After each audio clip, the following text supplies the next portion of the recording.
Hey, Simple Man, buddy, this video is for you and anybody else that kind of wants to see what I do when I square file a chain. So without further ado, let's get over here and let's get you raised up where you can see what's going on here.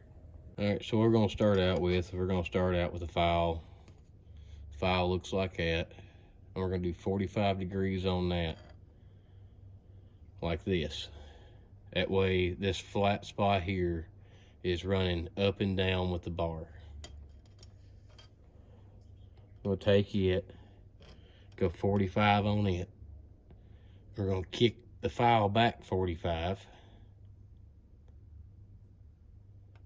Then we're gonna go down 45. So we're actually gonna go up on the tooth.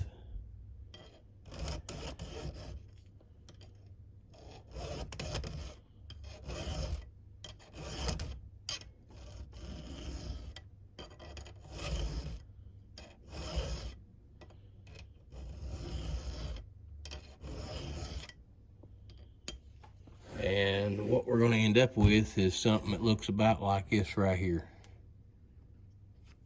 Let me see if I can't get you in any closer. So that's what we've got by doing the 45, 45, 45. We get a tooth that looks about like that right there. And she's a little sharp. You can see it cutting my finger right there a little bit on the fingerprint. But yeah, she's sharp, and that's what I've started doing now. I kind of like the square file myself.